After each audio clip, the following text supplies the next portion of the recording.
What happens when a courtroom becomes entertainment? When public opinion decides guilt before the verdict ever arrives? The Caylee Anthony trial became one of the most controversial trials in modern American history. Not just because of the crime, but because of the media frenzy, psychological warfare, and public obsession surrounding it. And today, we're breaking down why this case changed true crime culture forever. In July 2008, 2-year-old Caylee Anthony was reported missing, but something immediately felt wrong. Her mother, Caylee Anthony, waited over a month before reporting her daughter missing.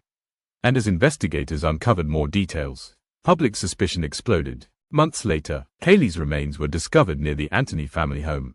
The case transformed instantly. This was no longer a missing child investigation. It became a murder trial watched by millions.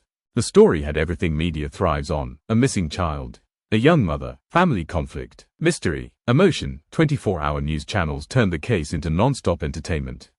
And public opinion formed long before the trial even began. The media focused heavily on Caylee's behavior, partying, social media photos, her emotional reactions. She was quickly portrayed as irresponsible and possibly guilty. Whether fair or not, the narrative had already been created. Humans naturally seek emotional closure, and when a child dies, people want someone to blame. The public didn't just want answers. They wanted certainty. That emotional reaction shaped how millions viewed the case. Inside the courtroom, the trial became psychological warfare. The prosecution painted Caylee as a manipulative mother hiding a horrific crime. The defense argued something entirely different, that Caylee's death was accidental. And suddenly, the entire case became about doubt. This is what shocked many people. The jury didn't have to believe Caylee was innocent. They only had to believe the prosecution failed to prove guilt beyond reasonable doubt. And that distinction changed everything. Both sides used psychology constantly. The prosecution used emotional imagery and moral outrage. The defense focused on uncertainty and sympathy. Because courtroom trials aren't only about evidence, they're also about perception. In 2011, Caylee Anthony was found not guilty of first-degree murder, and the reaction was explosive. Public outrage spread instantly across television and social media. Many believed justice had failed. Others argued the legal system worked exactly as intended.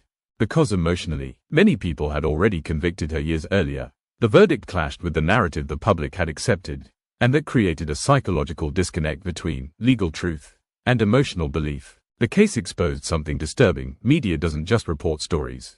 It shapes them. 24-hour coverage amplified speculation, rumors, and emotional reactions. And over time, the line between journalism and entertainment became blurred. Caylee Anthony became more than a defendant. She became a cultural symbol, a celebrity within true crime media. And that revealed society's obsession with crime, scandal, and public judgment. Even after the trial ended, the case never truly disappeared. Documentaries, debates, internet theories, public fascination continued for years. Because unresolved emotional tension keeps stories alive.